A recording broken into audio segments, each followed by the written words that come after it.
Hello.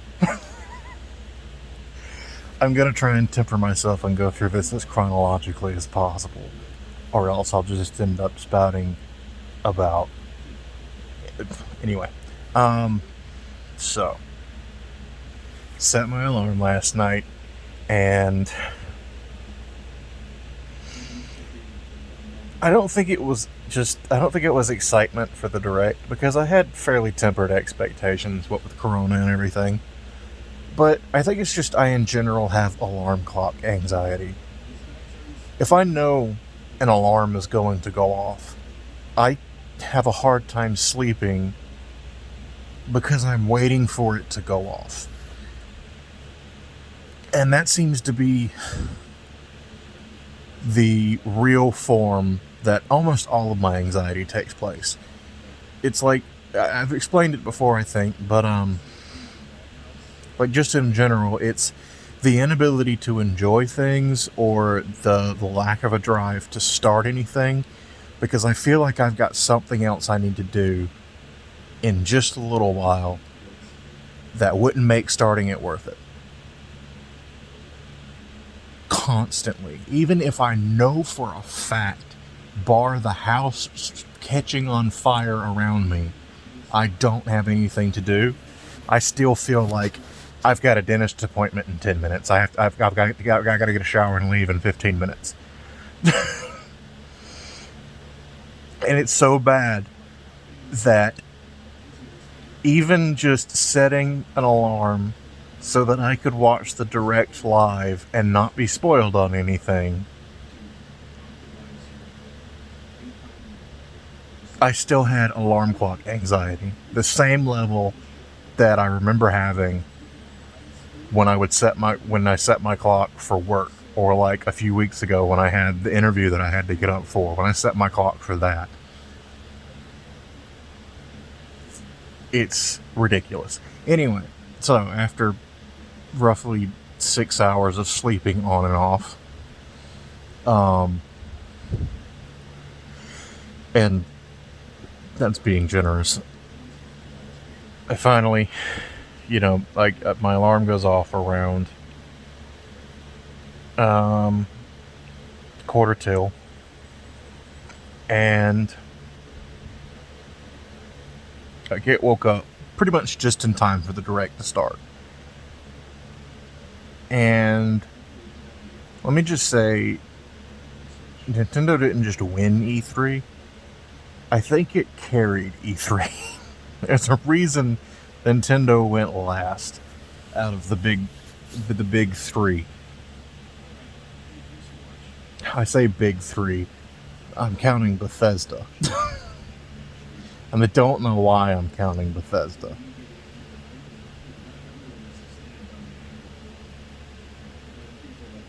Because, big three implies Sony, which they're just not there anymore.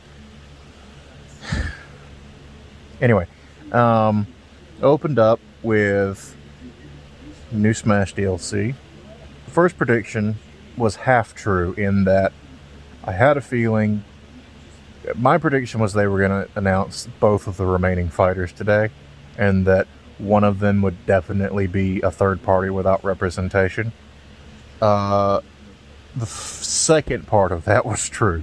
We only got one today, and it was a character from Tekken whose name I can't remember. Who we got a glance at his moveset, and despite knowing nothing about him, like, for people who are into that thing, he's going to be an exciting character. Like, Sakurai's like, here's a quick video to show off his some of his moveset. And it just kept going. And it kept going, and I'm like, oh, okay, this does not just cover the basics. Like, your basic Smash character has neutral A, side A's, up A and down A, maybe some different ones, the air versions of that, and then the B's are you have neutral, side, and up and down.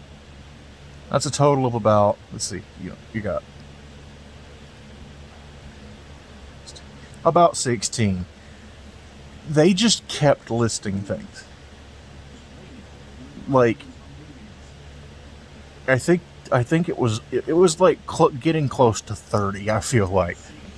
And I'm guessing it's going to be about chains, and like he's going to be a true combo character, which is something I don't think Smash has. I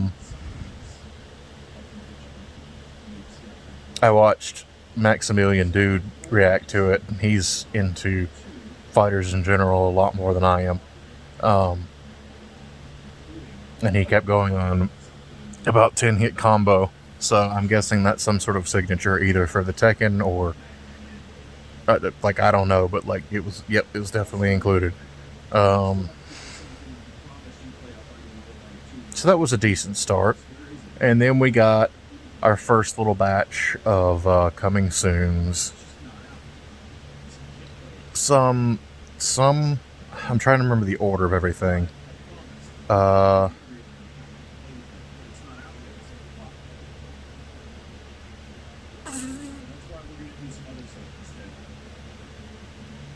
remember that's when they talked about the Life is Strange, everything we knew about Life is Strange also coming to Switch. And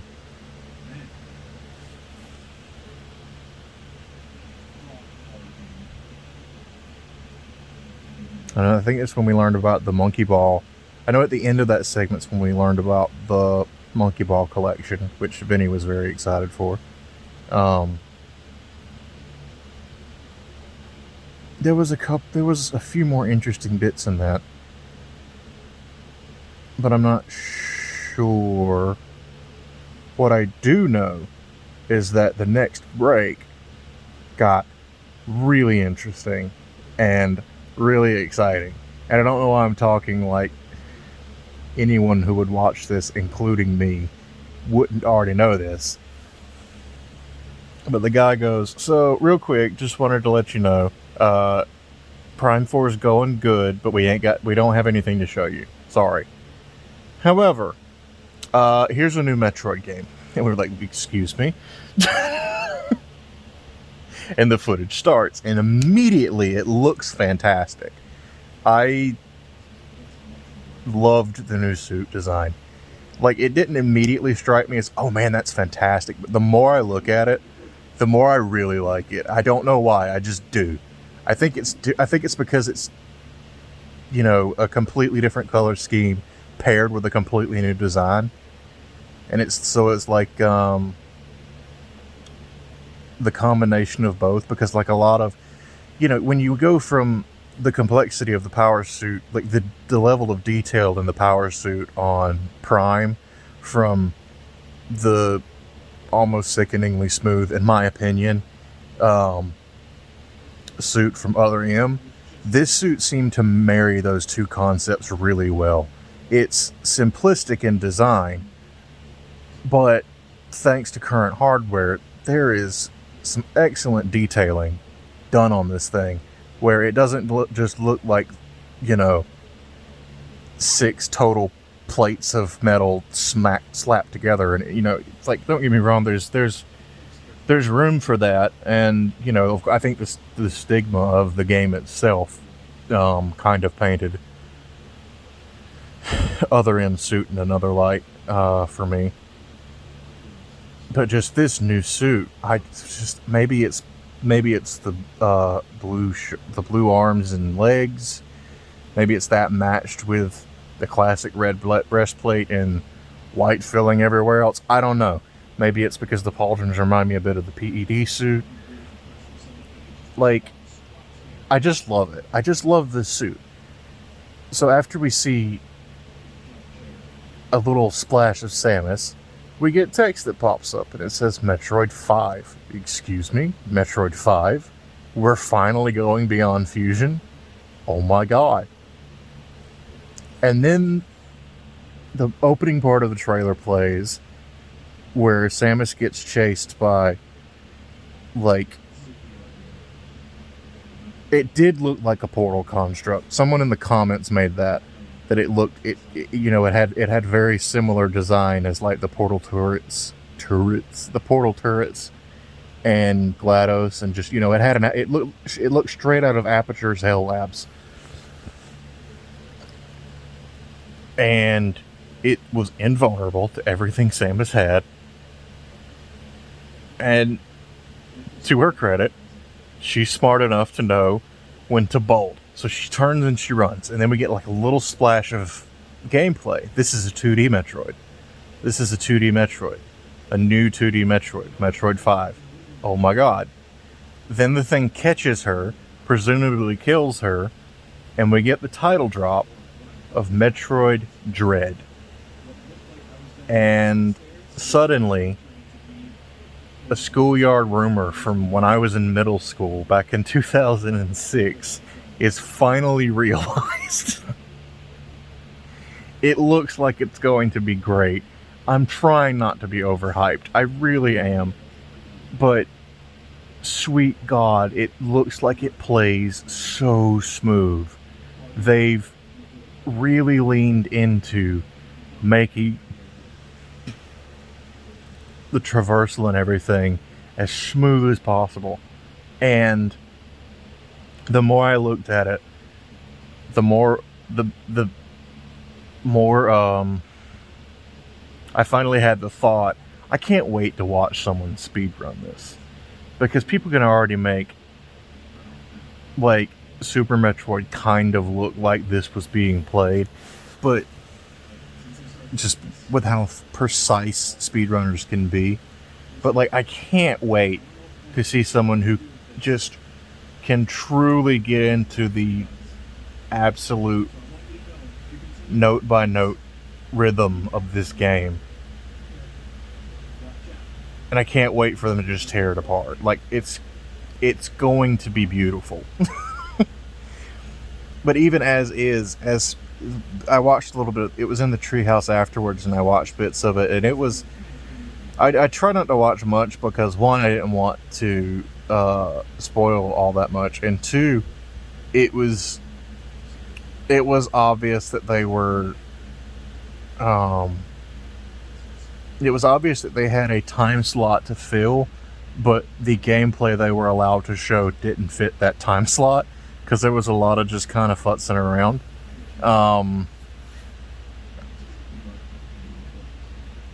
Which is, fine. It's because the kicker is, it comes out in October. They stealth launched another Metroid on us. They did it with Samus Returns a few years ago. It was just like, oh, by the way, here's a Metroid 2 remake. They announced that one in the treehouse. Because the E3 itself was so jam-packed. It was like, afterwards, it was like, oh yeah, Samus Returns. That's the thing. It's a Metroid 2 remake, which might explain why we were so mean to AM2R. And it's out in October. I want to say around the same date. So moving forward from that, there was a new Mario Party that's classic Mario Party again. So it's got 5 maps in it, all from the original 3 Mario Parties, as well as like a top 100 mini games, and it looks like they're all from the. Actually, I don't know that for sure. I watched a little bit of the Treehouse, and I think everything I saw, like I only saw like 3 mini games, and I'm pretty sure they were all from Mario Party 1. As well as the map they were playing on, so it might have been trimmed down to not give everything away. But that looked fun. Not to mention, the entire game's online now, and it only took a global pandemic for them to realize maybe we should let people play Mario Party completely online instead of just the mini games.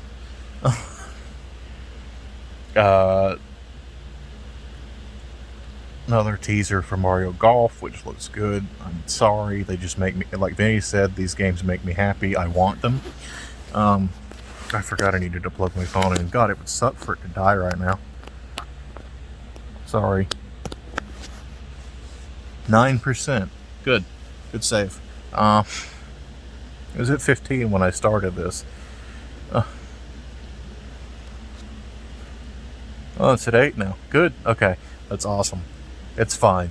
it's this supercharging. It'll be back up for no time, thankfully. There was a remake of Advance Wars 1 and 2.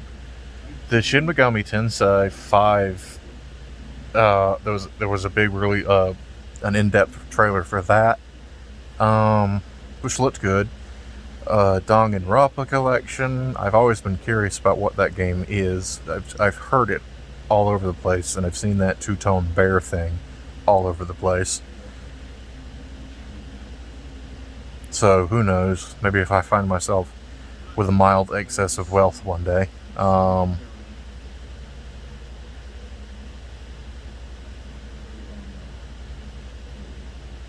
on, brain. What was the next uptick?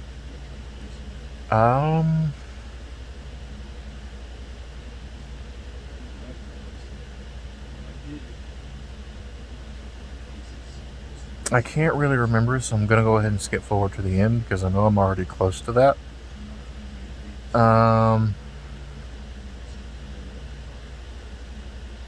Yeah.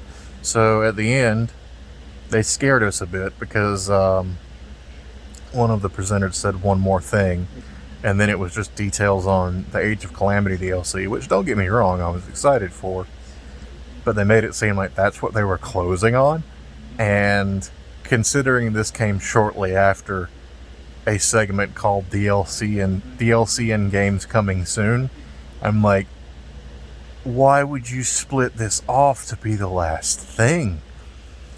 I mean, yeah, it had Zelda on the Master Cycle, and that was kind of fucking awesome, but that's not E3 closer material.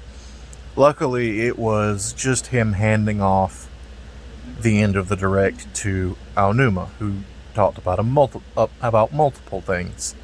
You had that. You had him touch on the Skyward re-release that's coming out soon. You had him show off a Zelda-themed Game & Watch for the anniversary, like they did with Mario last year. And then we got a nice little... I think I'd call this the official reveal trailer. What we got 2 years ago was a teaser. This would be the official reveal trailer, I think, because it included gameplay and the setting, and it wasn't just teasing what might come. No, we saw it's Breath of the Wild Skyward Sword. Kind of. Like, holy crap, it looked good. It looked so good. Link's let his hair down, so he's kind of rocking a mullet. Just a little bit.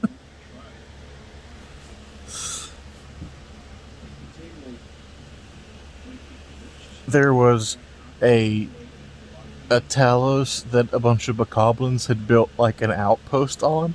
So like they blew the horn and the Talos got up, and so it was like, oh, they have like a mini walking fortress that's going to throw rocks at me. Someone send help. It was very exciting. Unfortunately, we did not get a full title drop or a vague release date beyond 2022. If this were any other year,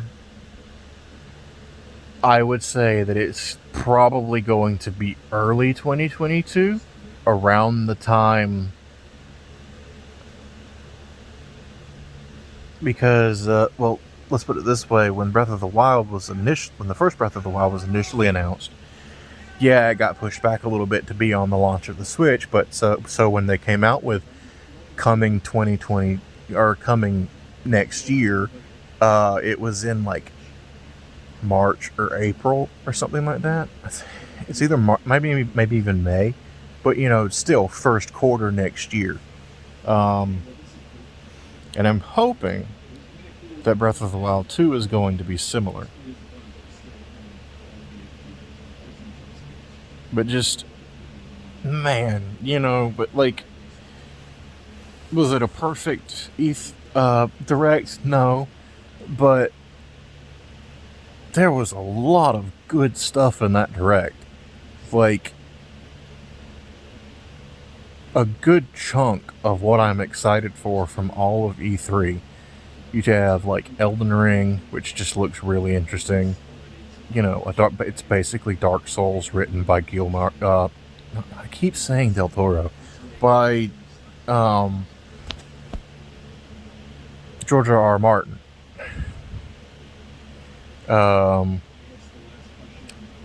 You know, the sequel to Mario and Rabbids, which, you know, Ubisoft only gets half points for.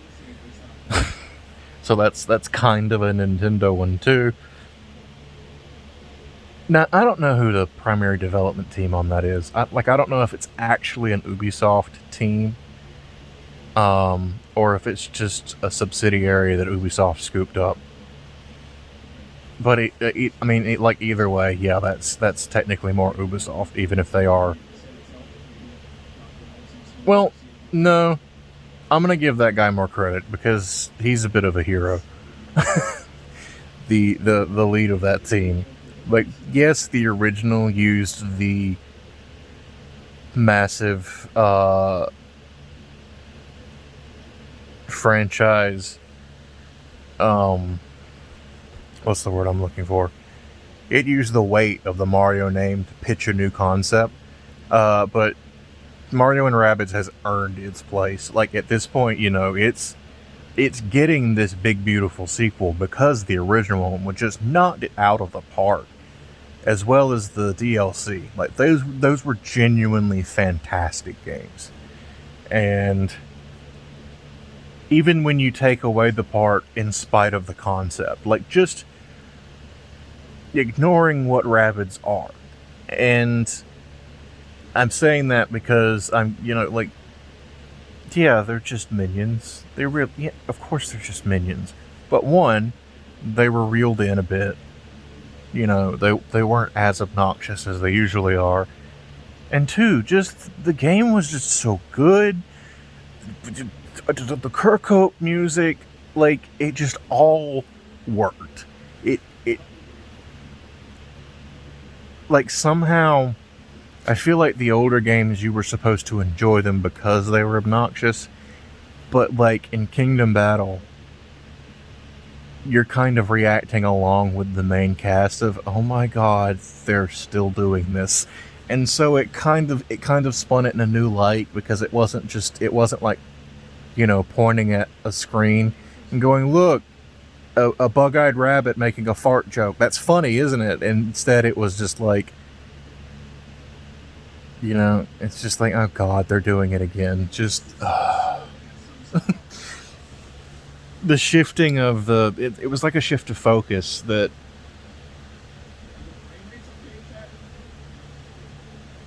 how should I best explain this? It's like if you change it's like changing the cadence in the way a joke is told, to actually to go from just that's just a statement to now it's a joke, now it's funny. And I don't know how to better explain that, but no, yeah, Kingdom Battle was fantastic, and I am very much looking forward to the sequel. And they're not just resting on their laurels either. It looks like, you know, they're not doing grid based this time. They're doing the sort of AOE based, turn based thing that games similar to like, well, Dragon Quarter is the freshest on my mind because it's the one that I recently placed, but I doubt it's going to be anywhere as strict as Dragon Quarter is. Or like Eternal Sonata did it similarly, where, you know, yeah, it's turn-based, but instead of moving on a grid, you have an area that you can move in. And if it's anything like, and with it being like it was in old Rabbids, you had this entire grid that you could move around in. You didn't have set move spaces like Fire Emblem or XCOM. It was just, this is the area in which you can act. So you can like do a dash attack through a character on this side of your grid and go all the way back to the other. And now they're just kind of loosening that up with a radial area that you can move freely through.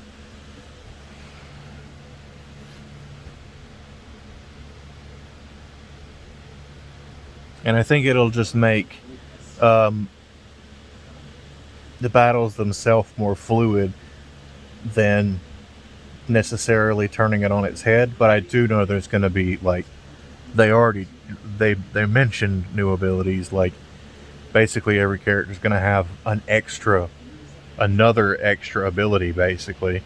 And I'm eager to see how customizable they are, if at all. And basically like a super. It seemed it's basically like on top of everything they're going to have like a super or an ultimate ability. So that's going to be fun, especially when the enemies start throwing them back. Jesus.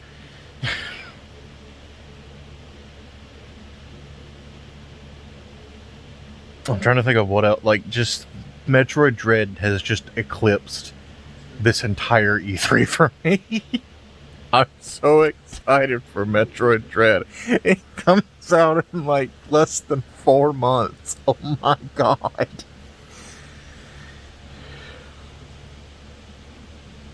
I'll be playing Metroid Dread before I turn 30. Unless I can't get it until my birthday. In which case, but still, Metroid Dread will be out before I turn 30.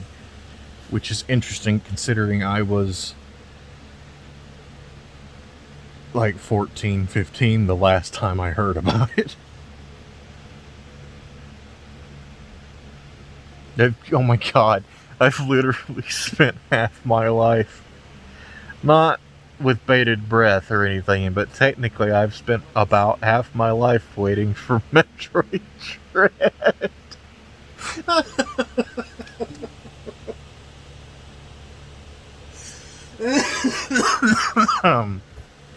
There's a fun thought to end on, I think. So yeah, Nintendo saved E3 is the general, like, that's the tone I got from everybody I watched today. So like Arlo, Maximilian Dude, and Vinny were all like, yeah, no, Nintendo saved E3.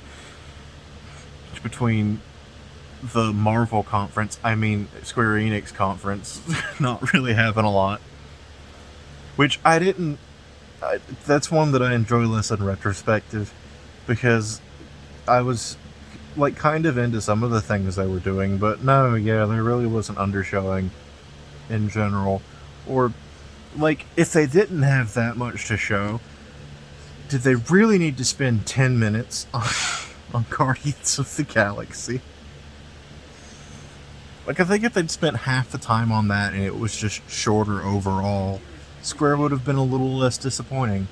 Seriously. It was just that the front end was so overwhelmingly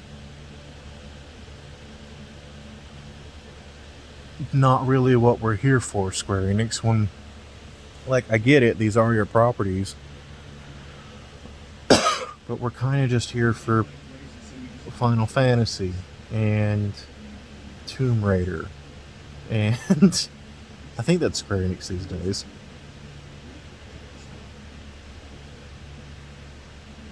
Like, we're here for your developed titles, not necessarily just your, like, what are you doing, Square Enix? Well, Platinum's working on, no, Square, what are you doing? Well, Marvel's, no, Square, what are you doing? Well, there's this weird Final Fantasy 1 reimagining where the main character is just a dull piece of shit. Kind of. Like, it looks interesting to play, but just less than an hour ago watched a sort of parody version of the trailer. And no, yeah, the guy really was just like, every time he spoke, he talked about how he wanted to shove his foot up Chaos's ass. Like, just constantly, I will kill Chaos. Chaos is here, I can feel it. This is the shrine of Chaos. I'm going to kill Chaos. Chaos is here and I will kill him. And it's just like, bruh, chill. You need to calm down.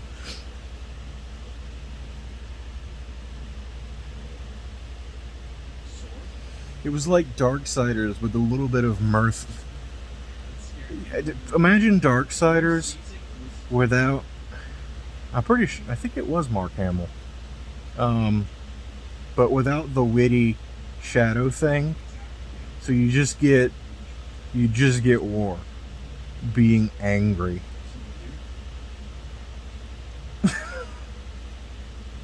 And ending all of his sentences with chaos. Oh yeah. But it looked good. But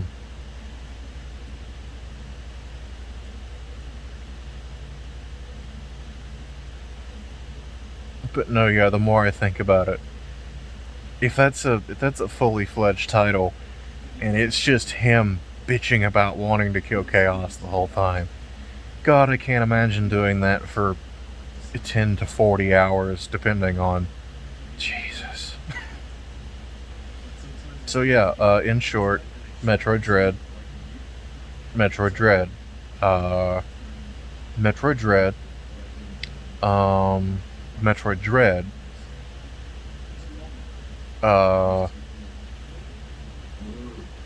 Mario Golf. And Metroid Dread.